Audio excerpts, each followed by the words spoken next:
स्वागत है ब्रेक के बाद। आप देख रहे हैं डीडी न्यूज पर। इस वक्त अब बारी आ गई आज की खास चर्चा की, और खास चर्चा हम करने वाले हैं कि क्या नीतीश कुमार गोल पोस्ट बदल रहे हैं, बार बार क्यों बदल रहे हैं। जाति गणना और सामाजिक सर्वे की रिपोर्ट जारी करके बिहार के मुख्यमंत्री नीतीश कुमार ने इसे एक क्रांतिकारी पहल माना था। उनको लगता था कि बहुत क्रांतिकारी कदम है, लेकिन लगता है कि नीतीश का जाति कार्ड चला नहीं। ऐसा हम इसलिए कह रहे हैं क्योंकि नए मुद्दे की तलाश में उन्होंने बिहार को विशेष राज्य का दर्जा देने के लिए आंदोलन का ऐलान कर दिया है। नीतीश ने एक बार फिर से बिहार को विशेष राज्य का दर्जा देने की मांग की, लेकिन हैरानी की बात तो यह है कि हर चुनाव के वक्त ही वो इसको मुद्दा बनाने की कोशिश करते हैं, बाद में भूल जाते हैं। सामाजिक आर्थिक सर्वे की रिपोर्ट के बाद नीतीश कुमार जितनी आबादी उतना हक, इसका नारा बुलंद कर रहे थे, लेकिन सवाल यह है कि हक मिलेगा कहां से। राज्य के पास जब संसाधन ही नहीं है तो वो हक कहां से बांट सकेंगे। नीतीश का मानना है कि केंद्र पैसा देगा तो वो विकास कर सकेंगे। तो भारतीय जनता पार्टी ने पलटवार किया, कहा 14वें वित्त आयोग ने विशेष राज्य की अवधारणा को ही अमान्य कर दिया था, तो नीतीश भ्रम क्यों फैला रहे हैं। सुशील मोदी ने कहा कि अब किसी भी राज्य को विशेष राज्य का दर्जा नहीं दिया जा सकता प्रावधानों के मुताबिक। लेकिन प्रधानमंत्री नरेंद्र मोदी बिहार को विशेष आर्थिक पैकेज देकर विशेष दर्जा से भी कई गुना अधिक मदद कर रहे हैं, ये सुशील मोदी ने कहा। और तथ्यात्मक तौर पर देखिए तो यूपीए सरकार के वित्त मंत्री पी चिदंबरम ने भी विशेष राज्य के मुद्दे पर रघुराम राजन कमेटी गठित करवाई थी। तो रघुराम राजन कमेटी ने भी विशेष राज्य की मांग को खारिज कर दिया था, जबकि याद कीजिए लालू यादव की आरजेडी यूपीए के प्रमुख घटक थी। तो सवाल यह है कि क्या अब नीतीश कुमार के पास विकास का कोई एजेंडा नहीं बचा है और कोई कार्ड, जाति कार्ड जैसा अब नहीं है उनके पास। नीतीश कुमार बिहार के संसाधनों को मजबूत कर राज्य से पलायन जैसी विकट समस्या पर काबू पा सकते थे, लेकिन यह समस्या विकराल है। तो बिहार के मुख्यमंत्री नीतीश कुमार ने, जैसा कि हमने बताया, कि फिर से बिहार को विशेष राज्य का दर्जा देने की मांग कर डाली है, और उन्होंने कहा कि बिहार को विशेष राज्य का दर्जा मिल जाए तो 2 साल में ही बिहार का विकास हो जाएगा। केंद्र से तो हम यही ना आग्रह करते हैं भाई कि हम इतने लोगों को मदद करेंगे, कितना कितना जरूरत है मदद करने का, तब 5 साल लग जाएगा सबके उत्थान के लिए। तो हम कह रहे हैं कि अगर बिहार को विशेष राज्य का दर्जा मिल जाए तब तो 2 ही साल में हो जाएगा। अभी देर करेंगे तो हम तो वो मूवमेंट शुरू करने वाले हैं कि बिहार को विशेष राज्य का दर्जा मिले। 15 साल से अधिक मुख्यमंत्री और पलायन नहीं रोक सके, अब कह रहे हैं 2 साल में विकास कर देंगे। खैर, जो भी हो, इसी पर आज चर्चा करने के लिए हमारे साथ हमारे सलाहकार संपादक विनोद मिश्र जी जुड़ चुके हैं, साथ में धनंजय गिरी जी, भारतीय जनता पार्टी के प्रवक्ता, बहुत बहुत स्वागत। और साथ में हमारे साथ अंजुम आरा जी भी, जनता दल यूनाइटेड की प्रवक्ता, जेडीयू की प्रवक्ता, जुड़ चुके हैं। बहुत बहुत स्वागत अंजुम जी आपका भी। मैं चर्चा की शुरुआत करता हूं और विस्तार देता हूं जरा विनोद जी के जरिए इस चर्चा को। विनोद जी, आखिर ये सबसे बड़ा सवाल यही उठ रहा है कि उसी मुद्दे को फिर नीतीश जी उठा रहे हैं, तो क्या हम ये मान सकते हैं कि उम्मीद के मुताबिक उनका जाति जनगणना वाला और आर्थिक सामाजिक सर्वे वाला कार्ड नहीं चल पाया? क्या ऐसा लग रहा है क्या कि जितनी उनको उम्मीद थी उसके हिसाब से उनको लगता है कि शायद ये कार्ड उतना नहीं चल रहा है, इसलिए फिर से उसी मुद्दे को लेकर के आ रहे हैं, विशेष राज्य के मुद्दे को?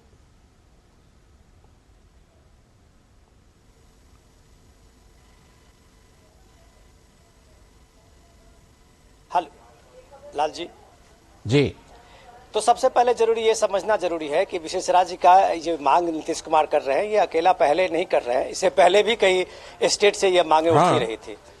तो विशेष राज्य के बात जब होती है तो आप ये देखिए कि सबसे पहले 4थे वित्त आयोग ने ये विशेष राज्य का प्रावधान 4 पहाड़ी जो राज्य हैं उनको ही किया था, जिसमें सिक्किम, नागालैंड, जम्मू कश्मीर और ये त्रिपुरा के थी उसमें। उसके बाद 6-7 और पहाड़ के राज्य को जोड़ा गया, जिसमें यह प्रावधान था कि जो भी सेंटर से उनको फंड मिलता है उस फंड में से 90% फंड जो है उनका अनुदान होता है।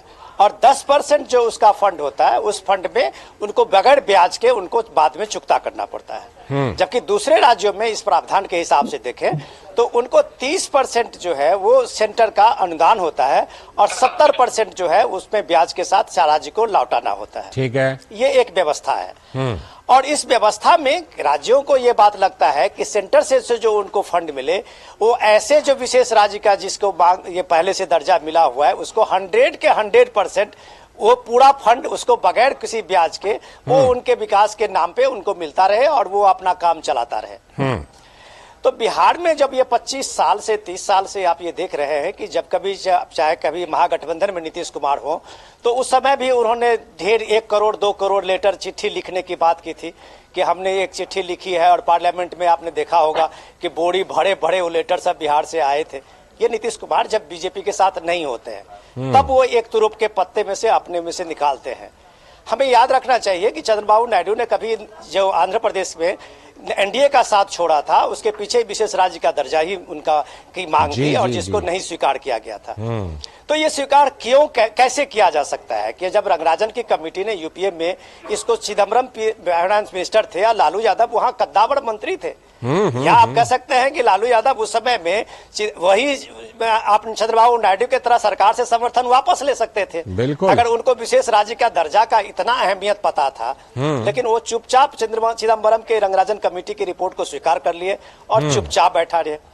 जी। अब सवाल ये है कि आज ही की बात मैं बताता हूं कि प्राइम मिनिस्टर मोदी दीपावली का भी जो सम्मेलन था पत्रकारों के साथ में दीपावली में बोलते हुए उन्होंने कहा कि ये देश जो है अभी वो एस्पिरेशनल इंडिया आप इसको कह सकते हैं जी कि एस्पिरेशंस कैसे है। जिसके पास में साइकिल है वो मोटरसाइकिल चाहता है, जिसके पास जो छोटा घर है वो बड़ा घर चाहता है, सुविधाएं चाहती है।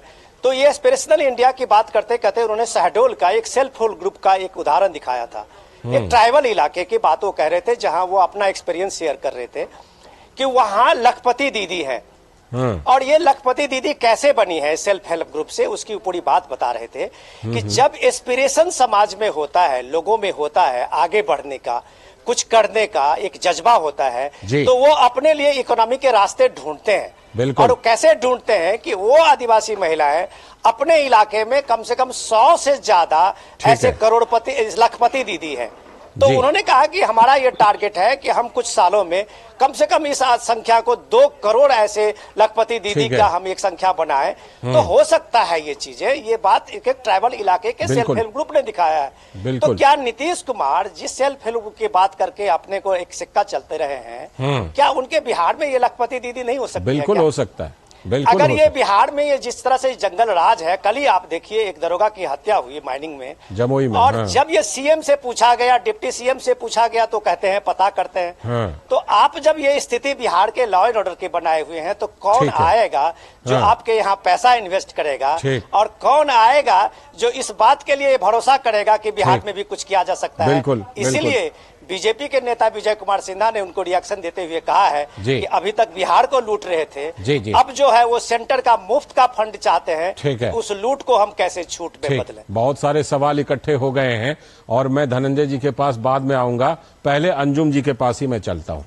अंजुम जी, रघुराम राजन कमेटी का गठन हुआ था और उन्होंने विशेष राज्य के दर्जे को खारिज कर दिया था उस यूपीए सरकार के दौरान जिसकी मुखिया कांग्रेस थी और आज आपकी बड़ी पार्टनर है, आपकी बहुत महत्वपूर्ण पार्टनर है महागठबंधन में। आरजेडी भी पार्टनर है, उस समय आरजेडी भी यूपीए में बिल्कुल बहुत प्रभावी थी और उन्होंने रघुराम राजन कमेटी की रिपोर्ट को स्वीकार किया। अब सवाल ये उठता है कि जब स्वीकार किया और जब ये लगता है कि ये प्रावधान के मुताबिक नहीं दिया जा सकता विशेष राज्य का दर्जा, तो फिर इस मुद्दे को नीतीश जी को उठाने की जरूरत क्यों पड़ रही है? क्या जो पहले के मुद्दे थे जाति गणना वाले, आर्थिक सामाजिक सर्वे वाले, वो कम पड़ रहे हैं क्या?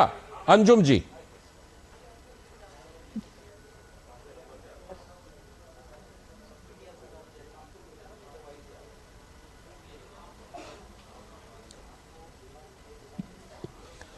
अंजुम जी जरा आप अनम्यूट कीजिए, आपकी आवाज नहीं आ रही है, जरा देखिए अनम्यूट कीजिए तो।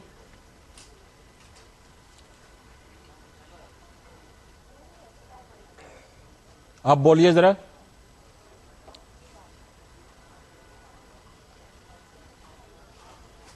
एक बार फिर से देखिए, कहीं अनम्यूट करना होगा एक बार फिर से शायद।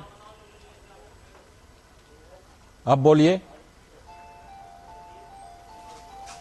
आपकी आवाज फिलहाल आ नहीं रही है। फिलहाल आपकी आवाज को दुरुस्त करवाते हैं, तब तक धनंजय जी के पास चलते हैं।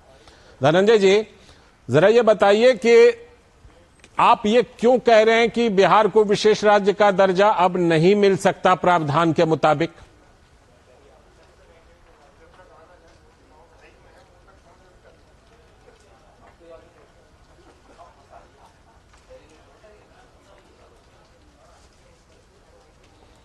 देखिए, तो क्या आपका भी अनम्यूट करना पड़ेगा क्या? आपकी आवाज नहीं आ रही धनंजय जी।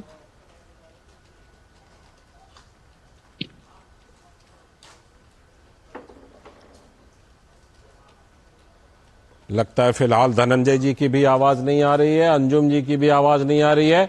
दोनों के आवाज को तब तक दुरुस्त कराएं, तब तक मैं एक छोटा सा ब्रेक लेता हूं, फिर इस चर्चा पर लौटूंगा। तुम्हें पता है इन्वेस्टर्स के लिए एक इन्वेस्टर प्रोटेक्शन फंड होता है, IPF। लेकिन अगर तुम्हारा ट्रेड एक्सचेंज पर एग्जीक्यूट नहीं हुआ या फिर कोई गारंटीड रिटर्न्स वाली स्कीम है, तो ये IPF आपकी मदद नहीं कर सकता है। और अगर आपका ब्रोकर ही डिफॉल्टर बन जाए तो फिर IPF आपको कॉम्पेंसेशन दिला सकता है। कहां से सीखा? NSE की साइट पर। सोच कर समझ कर इन्वेस्ट कर। स्वागत है। ब्रेक के बाद हम कर रहे हैं खास चर्चा कि आखिर क्या कुछ मुद्दे हैं जो कि बिहार में नीतीश कुमार उछाल रहे हैं और क्यों घिसे पिटे मुद्दे को उछाल रहे हैं, किस वजह से उछाल रहे हैं। हमारे साथ जुड़े हुए हैं हमारे तमाम पैनलिस्ट। हमारे साथ विनोद मिश्र जी जुड़े हुए हैं, धनंजय गिरी जी जुड़े हुए हैं, अंजुम आरा जी भी जुड़ी हुई हैं। धनंजय जी, आपको आवाज अगर आ रही हो तो हमने ये सवाल पूछा था कि आप जो ये बात कह रहे हैं कि बिहार को प्रावधानों के मुताबिक बिहार को, आंध्र प्रदेश जैसे राज्यों को नहीं मिल सकता विशेष राज्य का दर्जा, तो आप जरा इसको एक्सप्लेन कीजिए कि क्यों आप ऐसा कह रहे हैं। लालचंद जी, नीतीश जी भी इस बात को जान रहे हैं। नीतीश जी अपनी नाकामियों का नगाड़ा पीटने वाले पहले निजाम हैं जी। और एक तरफ देखिए, आज देश को और प्रदेश को ये सोचना है कि एक तरफ प्रधानमंत्री नरेंद्र मोदी 9 साल के शासन के बाद 10वीं अर्थव्यवस्था को 5वीं बना रहे हैं और कह रहे हैं कि अगले बार में हम तीसरी पर लाएंगे। और नीतीश कुमार साफ कह रहे हैं कि होते पार में ना दादा, मैंने बिहार को जितना मुझे बनाई है पीछे, क्योंकि मैं लूट सकूं शेष, क्योंकि लालू के पुत्रों को भी अब लूटने के लिए जगह देनी है मुझे, क्योंकि लालू ने चारा घोटाला में लूटा है बिहार को, अब उनके पुत्रों को लूटने के लिए कहां से दूं मैं। ये नीतीश कुमार 18 साल की अपनी नाकामियों का नगाड़ा पीट रहे हैं। अभी नीतीश कुमार ने आपने कहा जातीय सर्वे कराया था, जातीय जनगणना उनके जी का जंजाल हो गया। क्यों? क्योंकि उन्होंने खुद ही बताया कि भाई 1.5% नौकरियां हैं, तो आप कितना भी आरक्षण दे दीजिए, होना क्या उससे। तो अब 98.5% लोगों का क्या होगा? कोई प्लान नहीं है, कोई रोड मैप नहीं है। नीतीश कुमार, आज नीतीश की जनता किस संदर्भ में चर्चा करी जानते हैं? वो कहते हैं ना कि तुम्हें मालूम है तुम्हारे बारे में क्या कहते हैं लोग। अरे दोनों हाथ से कान बंद करते हैं जब नाम सुनते हैं तुम्हारा लोग। नीतीश कुमार ने जो भी बेजुबानी की है, जो हास्यास्पद कृत्य किया है, जो बिहार में वो डायमेंशिया के शिकार हो गए, जो चीजों को भूल रहे हैं, और जो मंत्री के घर जा करके मंत्री पर फूल चढ़ा देना है, तो विधानसभा और विधान परिषद में अपने किए के लिए खुद शर्मिंदगी महसूस कर रहे हैं। अरे बिहार आज शर्मिंदा है नीतीश कुमार के ऊपर। नीतीश कुमार के नाकामियों का नगाड़ा जिस तरह से पीट रहे हैं, और 18 साल मुख्यमंत्री रहा हुआ व्यक्ति अगर कह रहा है कि 2 साल में करने का मजाक कर रहे हैं, क्या समझ लिया आपने बिहार को? बिहार जो बुद्ध की भूमि था, उसे बुद्धुओं का प्रदेश समझ लिया। ठीक है। बुद्ध के प्रदेश को बुद्धुओं का प्रदेश बना दिया आपने। नहा पूछा मैं, जब यूपीए गवर्नमेंट ने, मेरा रघुराजन कमेटी ने इसको रिपोर्ट कर दिया कि नहीं हो सकता है। 14वें विधायक ने कह दिया कि सिर्फ ठीक है, मैं लौटता हूं आपके पास, लौटता हूं यही सवाल लेकर अंजुम जी के पास जा रहा हूं, क्योंकि अंजुम जी की अब आवाज शायद आ रही है। अंजुम जी, वही सवाल पूछा था कि आखिर क्या, जब आपको रघुराम राजन कमेटी की रिपोर्ट जो है वो कहती है कि नहीं मिल सकता दर्जा बिहार और आंध्र प्रदेश जैसे राज्यों को, तो इसकी जरूरत क्यों पड़ रही है? क्या बाकी मुद्दे आपको लग रहा है कि नहीं चलेंगे, इसीलिए नीतीश जी ये मुद्दा उठा रहे हैं क्या? नहीं, लालचंद्र जी, सबसे पहली बात मैं ये कहना चाहती हूँ कि बिहार को विशेष राज्य का दर्जा कोई ये नया मुद्दा नहीं है। ये हम बहुत पहले से इसको उठाते रहे हैं और हमारी ये मांग रही है और बिहार का ये हक भी है। जिस तरह से बिहार की हकमारी आजादी के बाद से लगातार जो हमारी हर पंचवर्षीय योजना थे उसमें डबल स्टैंडर्ड बिहार के साथ जो अपनाए गए, जिसके कारण आज बिहार जो है अपना जो हिस्सेदारी उसको देनी चाहिए थी देश के जीडीपी में वो नहीं दे पाया। फ्रेट इक्वलाइजेशन पॉलिसी के कारण भी वो बिहार के साथ कहीं ना कहीं एक कहा जाए वो मार पड़ा, इकोनॉमिक मार पड़ा, जिससे इंडस्ट्रियलाइजेशन बिहार में नहीं हो पाया। आप देखिए ना, जब बिहार का बंटवारा नहीं हुआ था, हमारा झारखंड और बिहार हम एक में थे, प्रचुर मात्रा में हमारे पास खनिज संपदा थी, लेकिन फ्रेट इक्वलाइजेशन पॉलिसी के कारण आप इस चीज को देखेंगे, जो हमारा पूरा डाटा उठा करके इतिहास देखेंगे कि उसकी मार किस तरह से बिहार पे पड़ी है। जितने तटवर्ती इलाके थे वो डेवलप होकर चले गए और मध्य प्रदेश, छत्तीसगढ़, बिहार, झारखंड, ये सब जो इलाके पूर्वोत्तर के इलाके थे हिंदुस्तान के देश के, वो पिछड़ते चले गए इस पॉलिसी के कारण। और इसको सबसे बड़ी बात, इस पॉलिसी को देश के महामहिम राष्ट्रपति स्वर्गीय प्रणब मुखर्जी जी ने बहुत ही मजबूत आवाज से इस चीज को स्वीकार भी किया था कि फ्रेट इक्वलाइजेशन पॉलिसी के कारण बिहार को आर्थिक मार झेलना पड़ा और बिहार जो है एक जो विकास में अपना जीडीपी, वही प्रणब मुखर्जी लंबे समय तक रहे हैं, वित्त मंत्री भी, वित्त मंत्री रहे हैं, लेकिन जो बिहार को विशेष राज्य का दर्जा है वो आप भी जानते हैं। आपको ये बात डिस्कस करनी चाहिए, आरजेडी के साथ डिस्कस करना चाहिए, अपने सहयोगी कांग्रेस के साथ, कि क्यों नकारा बिहार को विशेष राज्य का दर्जा। लालचंद जी आपको मैं बता दूं, बिहार को विशेष राज्य का दर्जा आरजेडी कांग्रेस ही नहीं, भारतीय जनता पार्टी भी सर्वसम्मति से, सर्वदलीय और दोनों सदनों से ये लिया गया निर्णय था। आज भारतीय जनता पार्टी, रघुराम राजन कमेटी की रिपोर्ट क्या कहती है अंजुम जी? नहीं, ठीक है, मानक रिपोर्ट कहती है, मैं ये कहती हूँ कि किसी भी समाज का, किसी भी राज्य का अगर डेवलपमेंट के लिए अगर प्रावधानों में परिवर्तन करना पड़े तो मुझे लगता है कि जिस मानक ने इसको नकारा है उस मानक में संशोधन की आवश्यकता है, संशोधन होना लगे। आप एक बात का और जवाब दे दीजिए कि विभाजन के बाद मध्य प्रदेश, आंध्र प्रदेश, उत्तर प्रदेश और ये तमाम राज्य किस तरह से विकास कर रहे हैं अपना? जी बिहार भी विकास कर रहा है लालचंद्र जी, ऐसा नहीं। अगर बिहार विकास नहीं करता ना तो देश का जो राष्ट्रीय जीडीपी है, औसत दर है, उससे कहीं ज्यादा। मैं औद्योगिक विकास की खास तौर पर बात कर रहा हूँ। बिल्कुल मैं औद्योगिक विकास की अगर बात कर रही हूँ तो हमारा जो है, हमने ऑल्टरनेट, बिहार ने विकास किया है। बिहार का अगर जीडीपी रेट देखेंगे तो राष्ट्रीय औसत से हमेशा वो आगे रहा। ठीक है, लेकिन उसमें भी कृषि का ही ज्यादा योगदान रहा है अंजुम जी, ये भी बात है। लालचंद्र जी देश का जीडीपी रेट सिंगल डिजिट में हुआ, लेकिन बिहार ने हमेशा डबल डिजिट में अपने विकास दर को मेंटेन रखा। उसके कृषि के दम पर, मोटे तौर पर कृषि के दम पर, जीविका के माध्यम से, जिसको केंद्र ने आत्मसात किया, आजीविका नाम दिया हमारे जीविका को। और आपको मैं बता दूं लालचंद्र जी, पूरे देश में जीविका जो है वो सबसे ज्यादा 1,35,00,000 अगर है तो वो बिहार में है। राष्ट्रीय स्तर पर भी ये समूह का ये नंबर नहीं है। इतने विकास के दावे के बाद भी आप विशेष राज्य की मांग को फिर से दूर आ रही हैं। चलिए मैं लौटता हूं आपके पास। विनोद जी ये तमाम चीजें हैं, लेकिन सवाल ये है कि अगर जेडीयू और नीतीश कुमार इस तरह की बात, जैसे धनंजय जी ने कहा कि नीतीश जी ने पिछले दिनों बहुत सारे बयान दिए हैं, लेकिन ये वाला बयान तो उन्होंने पूरी तरह से अपने होशो आवास में दिया है, विशेष राज्य वाला, ये तो बिल्कुल साफ है। तो सवाल ये उठता है कि ये सवाल तो उठेगा कि क्या आपने आरजेडी से डिस्कस किया जो उस समय यूपीए में भागीदार थे? क्या आपने कांग्रेस से डिस्कस किया जिसने रघुराम राजन कमेटी बनाई थी? आज महागठबंधन में आप साझेदार हैं। ला जी देखिए, नीतीश जी की क्षमता पे सवाल तो उठाने का हक है, गिरी जी को उठा सकते हैं धनंजय जी, लेकिन मुझे नहीं है। एज ए जर्नलिस्ट हम लोग नहीं उनकी क्षमता पे सवाल उठ सकते हैं, क्योंकि वो चीफ मिनिस्टर हैं और अभी जो इंडिया गठबंधन है उसके बहुत एक आप कह सकते हैं कि सबसे अव्वल लीडर है और उनका जो है पीएम मटेरियल का भी नाम आता है। तो एक पीएम मटेरियल के नाम को हम लोग कैसे कह सकते हैं कि अब उनकी क्षमता नहीं है? ये तो अपोजिशन के लोग कहेंगे और सत्ता पक्ष का विपक्ष का ये अपना चलता रहेगा, लेकिन जो इसमें आपका बेसिक चीज है उसको हमें समझने की जरूरत है। जी मैं अंजुम जी का सुन रहा था, अंजुम जी बहुत पढ़े लिखे हैं और बहुत तर्कों के साथ बात रखते हैं। इस दिवाली से और इस छठ क्या अभी शुरुआत हुई आज से आप देखिए 4.5 लाख करोड़ का बिजनेस हुआ है, कारोबार हुआ है इस देश में। इसमें बिहार भी है। जी ये किसके कैपेसिटी से हुई है मैडम?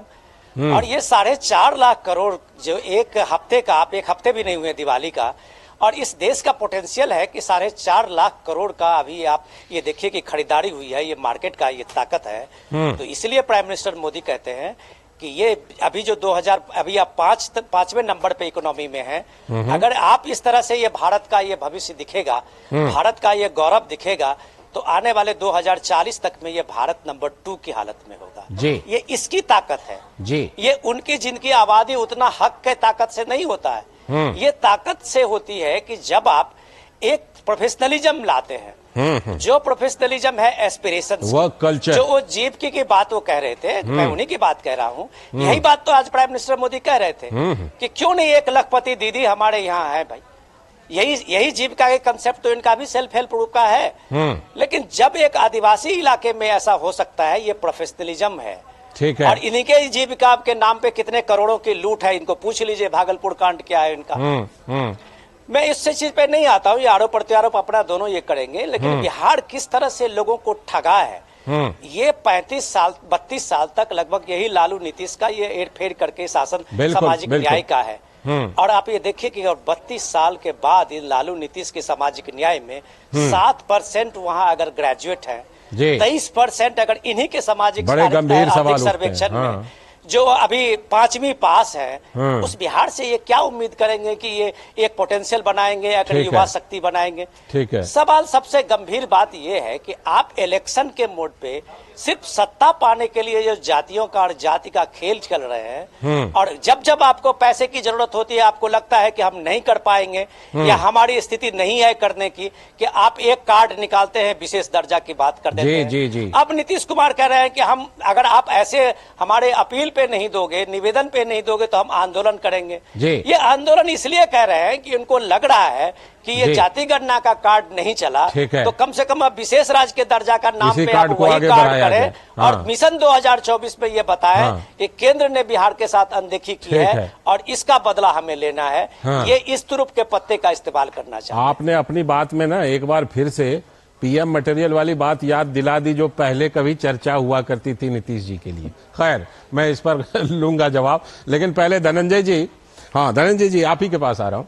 ये बताइए कि जातिगत जनगणना, सामाजिक आर्थिक सर्वे, तमाम चीजों को लेकर के बिहार में बड़ी चर्चा हुई।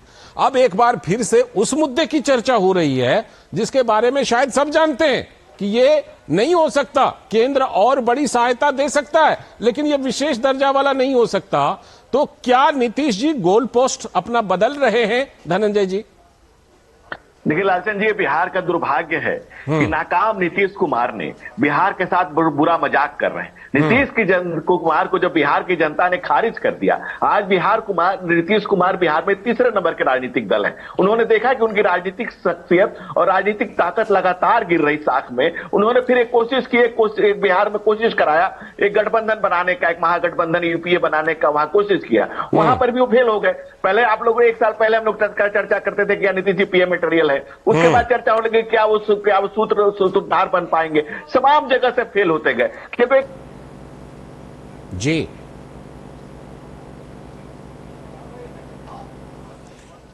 और इस समय हम आपको लिए चलते हैं दिल्ली स्थित